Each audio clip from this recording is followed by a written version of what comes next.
Hi friends, அஸ்ஸலாமு அலைக்கும். இன்னைக்கு பாருங்கள், இன்னைக்கு காலேருந்து எங்கள் ஊரில் வந்து மழை பேஞ்ச மணிக்கு தான் இருந்தது. வீடியோ எடுக்குன்னு பார்த்தேன், எடுக்கல. ஏன்னா வந்து இந்த மாதிரி மழை பெய்யலை, கொஞ்சம் லைட்டாக தூரில் விட்டுட்டு இருந்துச்சு. ஆனால் பேஞ்ச மணிக்கே இருந்தது, மழை வந்து விட்டு விட்டு பேஞ்சிட்டு இருந்துச்சு. இப்போ பாருங்கள், நைட்டு செம்மையாக மழை பெஞ்சிட்டு இருக்கு. கரண்டு போயிருங்க. எங்கள் வீட்டு கிச்சனை பார்த்தீங்களா, நீ மழை பெஞ்சாக்கும் எப்பயுமே சொல்கிற நிலமை தான். இப்படி தான் தண்ணி ஈரமாயிரும். இவங்க ஐயோ மண்டையில் விழுவுது. எங்கள் அடுப்புலேயே வந்து தண்ணி விழுகும். ஓகேங்களா, டீ போட்ட பாத்திரம் மட்டும் இருக்கும். மற்ற பாத்திரம் ஃபுல்லாக க்ளீன் பண்ணி எடுத்து வச்சாச்சு. ஏன்னா மழை டயத்தில் வந்து நொசன்னு இருக்க மாதிரி இருக்கும். நம்ம வந்து வேலை எதுவும் பார்க்க முடியாது. சும்மாவே மழை டயத்தில் வந்து வீடு ஒழுது கொண்டு இருந்தாலே நமக்கு டென்ஷனாக இருக்கும். இல்லைன்னா ஒரு அழகாக இன்றைக்கி பெரிய மழை பெய்யுதுங்க. அது மாதிரி வீட்டுக்குள்ளே மட்டும்தான் க்ளீனாக இருக்குது எங்களுக்கு. நீ பார்த்தீங்களா எப்படி மழை பெய்யுதுன்னு. தூங்குற அளவுக்கு இந்த இடம் மட்டும்தான். அது அந்த கட்டில் வேறு சொன்ன பார்த்தீங்க, ஆல்ரெடி கட்டில் வேறு உடஞ்சி போச்சா, எடுத்து போட்டோமா. எங்கள் வீடு பாருங்கள், ரொம்ப ஃப்ரீயாக இருக்குது. இப்படி தான் இருக்குது எங்கள் வீடு. இஞ்சி பூண்டு பேஸ்ட்டு வேறு அரைச்சி வைக்கணும். இன்றைக்கி ஃபுல்லாக கரண்ட் வேறு இல்லை. கரண்ட் இன்றைக்கி சுத்தமாக காலந்தால ஃபோனில் சார்ஜும் இல்லை. இன்றைக்கி ஈவினிங் தான் வீடியோ எடுக்கலாம்னு நினச்சிட்டே இருந்தேன்னா, ஆனால் வந்து பார்த்தீங்கன்னா கரண்ட் இல்லை எங்கள் ஊரில் வந்து. போயிட்டு ஏன் போய் வந்துட்டே இருந்துச்சு. இந்த சார்ஜ் லைட்டே பார்த்தீங்கன்னாக்கும் அமர்ந்தே போச்சு, அந்த அளவு ஆயிடுச்சு. இப்போ வசீம் பாச்சா வந்து வசீம் வந்து மதரசா போயிருக்கான், பாச்சா வந்து நமாஸ் படிக்க போயிருக்கான். இன்னும் பிள்ளைய வரல. ஆனால் வெளியே மழை செம்மையாக ஊற்றுது. வெளியே இடி மின்னல் வேறு வந்துக்கிட்டு இருக்கு பாருங்கள் எப்படி வந்து. ஆனால் நம்ம வீட்டுக்கு தண்ணி ஊற்ற தேவையில்லை அந்த வீட்டுக்கு. ஆனால் இதான் வந்து ஸ்லாப் மாதிரி போட்டாங்க. நான் தண்ணியை ஊற்றலை. அப்போ கொஞ்சம் லைட்டாக வருத்தமாக இருந்துச்சு. ஐயோ நம்ம தண்ணி ஊற்றாமல் இருக்குமே அப்படின்னு இருந்துச்சு. இன்னைக்கு ஃபுல்லாக நல்லா மழை பெஞ்சிச்சு. சரி, மழையில இருந்தால் நல்லா ஸ்ட்ராங்காக இருக்குன்னு சொல்லுவாங்க இல்லையா. ஆனால் இருக்கட்டும். இன்றைக்கி அதுவும் இல்லாமல் பாச்சாக்கர் லீவு தான். இன்றைக்கி வீட்டில் தான் இருந்தான். ஒன்றும் விழாக்கு எதுவும் கண்டினியூ பண்ணலை. என்கிட்ட வந்து அப்படியே காலங்காலத்தை எழுந்திரிச்சு ரெடியெல்லாம் ஆகிட்டான். ரெடி ஆகிட்டு சமையலாம் செஞ்சுட்டேன். சமையல் செஞ்சு பார்த்தா திடீர்னு மெசேஜ் வந்துச்சு அவனுக்கு லீவுன்னு சொல்லிட்டு.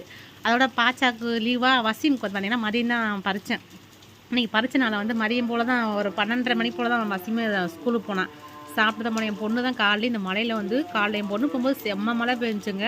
அதோடையே கொடையை எடுத்துகிட்டு காலேஜுக்கு போனாலே போயிட்டாங்க. போயிட்டு இப்போ தான் கொஞ்சம் ஒரு 1/2 hour முன்னாடி தான் வந்துச்சு. வந்து தான் டீயை போட்டு குடிச்சிட்டு அந்த கூட கொஞ்சம் டீ இருக்குது. அந்த மழைக்கு வந்து டீ தாங்க நல்லாயிருக்கும் குடிக்கிறதுக்கு. எது இருக்கோ இல்லையோ இந்த மழைக்கு இந்த டீ தான் நல்லாயிருக்கும் குடிக்கிறதுக்கு. வந்து அந்த டீ இருக்குது, சூடு பண்ணி குடிச்சிக்கலாம். பாச்சாகர் ஒருத்தர் நமாஸ் படிக்க போயிருக்கானா, வந்தால் கொடுக்கலாம். அதை பாருங்க, சமையலே பண்ணாமல் ரொம்ப எம்டியாக இருக்குது கிச்சன் வந்து. ஓகேங்களா, என்ன பண்ணுறதுன்னு ஒரே யோசனையாக இருக்குது. பார்ப்போம். நமாஸ் போயிட்டு பாருங்க, வெளியே மழை பெய்யனாலும் நனைஞ்சிட்டு ஏப்பா நமாஸ் படிக்கிறதுக்கு எவ்வளோ டைமாக உனக்கு? மழை பெய்ஞ்சுக்கிட்டு சார். பூரி சொல்லலான்ட்டு குருமா ரெடி பண்ண போகிறேன். ஏதோ வீட்டில் இருக்கிற பொருளை வச்சு குருமா செய்ய போகிறேன். நீ வெளியே வேறு மழை பெய்யுதா. இன்றைக்கி சிம்பிளாக ஏதாவது சமைக்கலாம். அந்த ரவை சேமியா இல்லை சேமியா செய்யலான்னு பார்த்துட்டு இருந்தேன். அதெல்லாம் வேணாங்கிட்டாங்க. நல்லா சாப்பிடும் போல இருக்கு. நான் நல்லா சாப்பிட்றதுக்கு மழையில் எந்த கடையும் இப்போதைக்கு எதுவும் கிடைக்காது. அதனால் வந்து திடீர்னு எதுவும் வாங்க முடியாது. இருக்குது வீட்டில் கொஞ்சம் தக்காளி வெங்காயம் இருந்துச்சு. சரி, நம்ம முந்திரி தேங்காய் போட்டு அரைச்சி ஒரு குருமா மாதிரி வச்சு பூரி சுட்டுறாண்டு கொஞ்சம் மாவு பிசைஞ்சுக்கிட்டு இருக்கேன். இப்போ டக்குன்னு பூரி ஆற்றுல சுட்டுட்டு சாப்பிட்டுட்டு தூங்க வேண்டியதான். நான் காலை என்ன பண்ணுறேங்கன்னு தெரில. அப்படி காலையே எடுக்கும்போது அப்படி இதோட கனெக்ட் பண்ணி நான் உங்களுக்கு வீடியோ போடுறேன். ஃபஸ்ட்டு மாவு வந்து பிசைஞ்சு எடுத்து வச்சுக்கிற போகிறோம். சைடில் பார்த்தீங்கன்னா தக்காளி வெங்காயம் பச்சை மிளகாய் கட் பண்ணி வச்சுருக்கேன். தேங்காய் வாங்கி வச்சுருக்கேன். அதை வந்து நான் அரைச்சி பேஸ்ட் மாதிரி எடுத்துக்கிற போகிறேன். மாவு பிசைஞ்சு வச்சுட்டு குக்கரில் வச்சிட்டோமாக்கு நம்ம டக்குன்னு ரெடி ஆயிடும். இப்போ பார்த்தீங்கன்னா ஒரு பேஸ்ட் அரைச்சிட்டு இருப்பேன். தேங்காய், முந்திரி, கொஞ்சமாக வந்து சோம்பு, 1/2 டீஸ்பூன் தக்காளி. இப்போ பார்த்தீங்கன்னா சும்மா 2 பட்டை, ஒரு ஏலக்காய், ஒரு கிராம்பு சேர்க்க போகிறேன். சேர்த்து நல்லா ஃபஸ்ட்டு பேஸ்ட் அரைச்சி எடுத்துக்கலாம். நம்ம சைடில் வந்து நம்ம தாளிச்சு விட்டுலாம். டைம் ஆச்சா கரண்ட் போனாலும் போயிடும். வெளியே வேறு மழை பெஞ்சிட்டு இருக்கு. இவர் மழை பெஞ்சிக்கிட்டு இருப்பாங்க. இதுக்கு நல்லா ஏதாவது சூடாக சாப்பிடும்போது தெரியாது. என் பசங்க வந்து பூரி கேட்டாங்களா, சரி பசங்க கேட்குறாங்க இல்லையா, செஞ்சு கொடுத்துடலான்னு இப்போ பூரி தான் செய்ய போகிறேன். இப்போ டக்குன்னு நம்ம தாளிச்சு விட்டுறலாம். ஏன்னா இங்கே மழை பெஞ்சாலே கரண்ட் போயிடும். அது இல்லாமல் வேலை பாருங்களேன், ஈரமாக இருக்கும், ஒழுகுற மாதிரி இருக்குது. வேலையை பார்க்க முடியாது. சரி, பிள்ளையை கேட்டுருச்சு இல்லை, சரி செஞ்சு தான் அரைஞ்சிக்கிட்டேன். இப்போ டக்குன்னு நம்ம வேலையை பார்த்துட போகிறோம். கொஞ்சம் ஆயில் ஊற்றிருக்கேன். இப்போ பார்த்தீங்கன்னா வெங்காயத்தை லைட்டாக வதக்கலாம். இது ரொம்ப வதங்க தேவையில்லை. கண்ணாடி பார்த்து கலந்தா போதும். இந்த அளவு இருந்தால் போதும். ஏன்னா நம்ம சால்னா வந்து எம்டி சால்னா வைக்கிறோம்.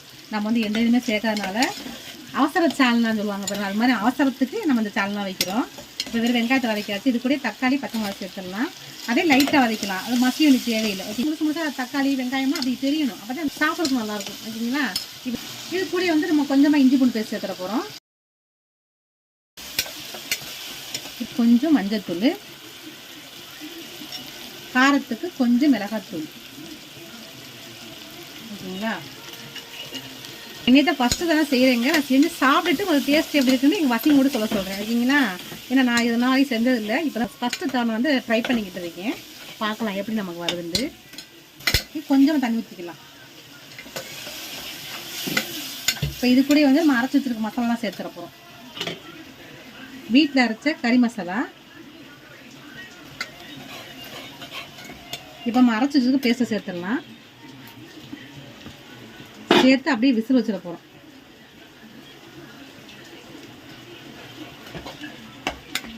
நமக்கு சால்னா வந்து எவ்வளோ வேணுமோ அதுக்காக தண்ணி ஊற்றி திக்காக வச்சுக்கலாம்.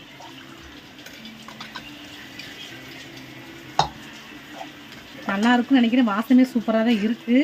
பார்ப்போம். முந்திரியெல்லாம் போட்டு அரைச்சோம்னா டேஸ்ட்டாக தான் இருக்கும் சால்னா வந்து. மழை வேற பாருங்கள், அடுப்புக்கு நேரம் ஒழுங்கு வரிசையில் அதை நான் வீடியோ எடுத்துக்கிட்டு இருக்கோம், சமைச்சிக்கிட்டு இருக்கோம். அப்படி விசில் வச்சிடலாம். சைடில் விசில் வரட்டும். நம்ம வந்து பூரி போட்டு எடுத்துட போகிறோம். இப்போ பார்த்தீங்கன்னா சால்னா வந்து நம்ம அடுப்பில் வச்சாச்சு. விசில் வந்தோம்னா ரெடி ஆயிடும். அடுப்பு கொஞ்சம் ஆயில் காஞ்சிக்கிட்டு இருக்கு. நம்ம போட்டு நம்ம பாருங்கள், கொஞ்சம் நைட்டுக்கு எவ்வளோ தேவையோ அது மட்டும் இருக்கு. மிச்சம் இருந்தால் கலரோட சாப்பிட்டுக்கலாம் அப்படின்ட்டு எடுத்து வச்சுருக்கேன். இப்போ டக்குன்னு கரண்ட் போனாலும் போயிடும் இல்லையா, டக்குன்னு சமைச்சிடணும். பூரி போட்டு டக்குன்னு பூரி போட்டு எடுத்துடணும். இப்போ அடுப்பில் ஆயில் வச்சுருக்கேன்.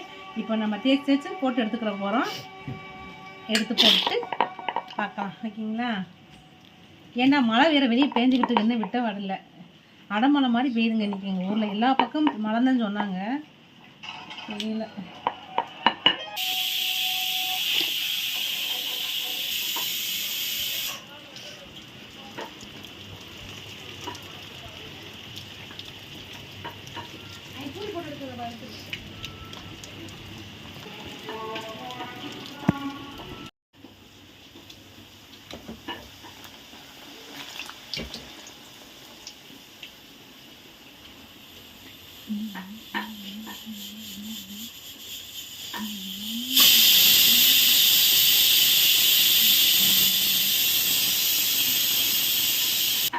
எங்கள் மம்மி எங்கள் மாவு உருட்டிக்கு இருக்காங்க.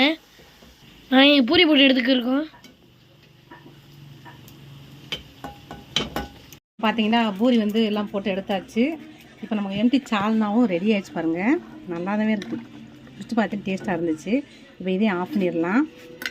ஆஃப் பண்ணிட்டு சாப்பாடை கொடுத்துடலாம்.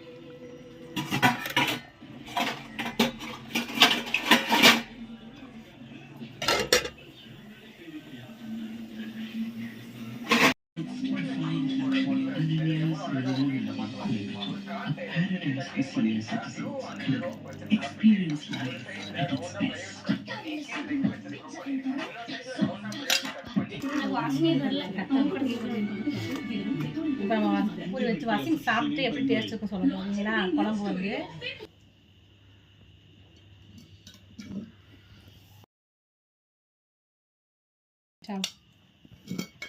சாப்பிட்டு பார்த்தா நல்லா தண்ணி நல்லா சாப்பிட நல்லா தொட்டு சாப்பிடு. அது சூப்பராக இருக்குங்க. நீங்கள் நாங்கள் எல்லோரும் சாப்பிட போகிறோம். சாப்பிட்டு அப்படியே பிக் பாஸ் பார்த்துட்டு தூங்க வேண்டியதுதான். பார்த்தீங்கன்னா நம்ம மறுநாள் காலைல எடுக்கிறோம் இந்த வீடியோ வந்து. இன்றைக்கி ஃப்ரைடே. பசங்களுக்கெல்லாம் ஸ்கூல் லீவ் விட்டாங்க. அந்த லீவ் வந்து இப்போ ஒரு 5 நிமிஷத்துக்கு முன்னாடி தான் மெசேஜ் வந்துச்சு.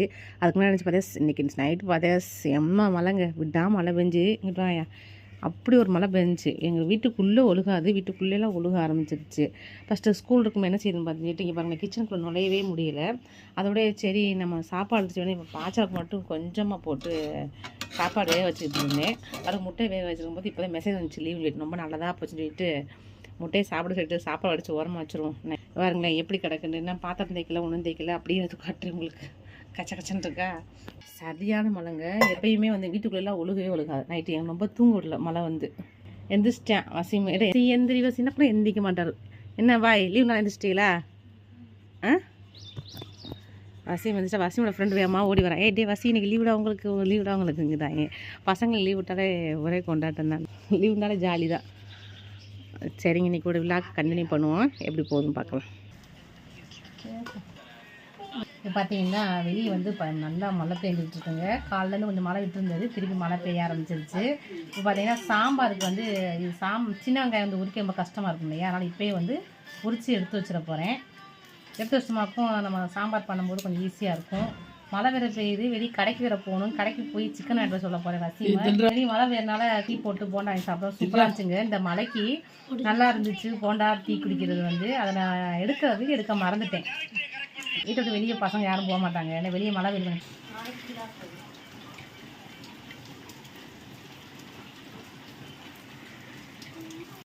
நீங்கள் பாருங்கள், என்ன மழை விட்ட வடை இல்லை. நேற்றுலேருந்து அப்படியே அடமழை பெஞ்சிக்கிட்டே இருக்குது. பாவம் கோழி எல்லாமே அதுக்கு இருக்க இடம் இல்லாமல் அந்த வண்டிக்கு கீழே போய் இருக்குது பாருங்களேன். நம்ம இருக்கிற மனுஷனுக்கே வீட்டில் இடம் இல்லை, வாங்க சொல்லிட்டாங்க. பாவம் கோழி இருக்கு எங்கே இடம் இருக்க போகுது. சமையல் பண்ணுறது நான் வீடியோ எடுக்கலை, என்கிட்ட காய்ச்சல் எனக்கு முடியல வர. அப்படி பார்த்தீங்கன்னா எனக்கு எரிச்சலாக, கிச்சன் பக்கம் வந்தாலும் எனக்கு எரிச்சலாக இருக்குது. நான் ஒன்றுமே பண்ணலை. இந்த சிக்கன் வந்து தொக்கு வச்சுட்டேன், வச்சு சாம்பார் வச்சாச்சு. இங்கே வந்து சாப்பாடு வந்து வடிச்சிக்கிட்டு இருக்கேன்.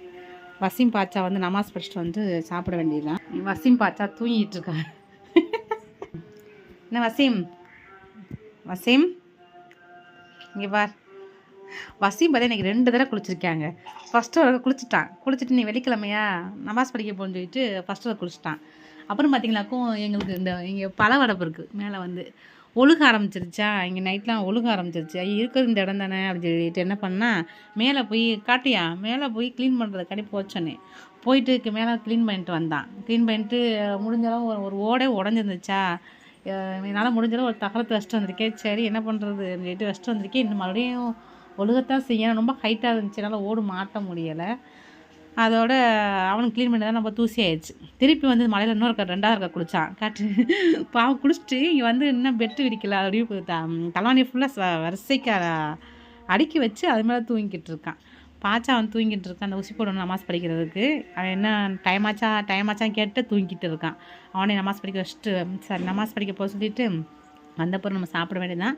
சாப்பிட்டு வெளியே மழை வேறு வந்துட்டு இருக்கா, ஒன்றுமே வேலை விட மாட்டேதுங்க. அப்படியே எரிச்சலாக இருக்குது, அப்படி நச்சுட்டு இருக்குது. இந்த மாதிரி உள்ளவங்களுக்கு அது புரியும். மாடி வீடு தெரியாது இதோட ஃபீலிங் என்ன, இதோட வேதனை என்னன்னு தெரியாது. ஆனால் இந்த மாதிரி வீட்டில் உள்ளவங்களுக்கு இதோட கஷ்டங்கள் என்னங்கிறது கண்டிப்பாக தெரியும். ஏன்னா நாங்கள்லாம் அனுபவிச்சுருக்கலாம். அதை இதை பற்றி சொல்லிக்கிட்டு இருக்கேன் நான். இந்த மழை பெஞ்சா தூங்க இடம் இல்லாமல், சமைக்க இடம் இல்லாமல், என்ன சொல்கிறது, வீடு ஃபுல்லாக ஈரமாக இருந்துச்சு எவ்வளோ கஷ்டங்கிறது வந்து அந்த மாதிரி இருக்கிறவங்களுக்கு கண்டிப்பாக புரியும். ஓகேங்களா? அந்த நிலைமையில் நானும் இப்போ இருக்கேன். எல்லாம் பார்க்கலாம். சரி, அப்புறம் உங்களுக்கு நான் வசீம் பாச்சா நமாஸ் படிக்க போயிட்டு வந்தப்போ நான் வீடியோ கண்டினியூ பண்ணுறேன். இப்போ தான் பாச்சாவும் வசீம் வந்திருக்காங்க சாப்பிட. இங்கிட்டு வாங்க இங்கிட்டு சாப்பாடு போட்டு கொடுத்துடலாம். பாச்சா பெருசாகிட்டார் எங்கள் வீட்டில். ஆனால் என்ன ஒரு வேலையும் செய்ய மாட்டார். ஆள் வளர்ந்துருக்காரு, வீட்டுக்காண்டி ஒரு வேலையும் பார்க்க மாட்டார். இங்கே சின்ன ஒரு சூப்பராக வேலை செய்வார் எல்லா வேலையுமே. எப்படியும் பார்த்தீங்கன்னா நெய் ஊற்றி சாப்பிட ரொம்ப பிடிக்கும் சாம்பாரோட. அப்படி டேரெக்டாக சாப்பிடக்கூடாது, அதனால் வந்து நெய்யை வந்து அடுப்பில் ஹீட் பண்ணிகிட்டு இருக்காங்க. அதுக்கான வெயிட் பண்ணிகிட்டு இருக்கான் இப்போ வசீம். ஆனால் பாச்சாவுக்கு நெய் பிடிக்காது.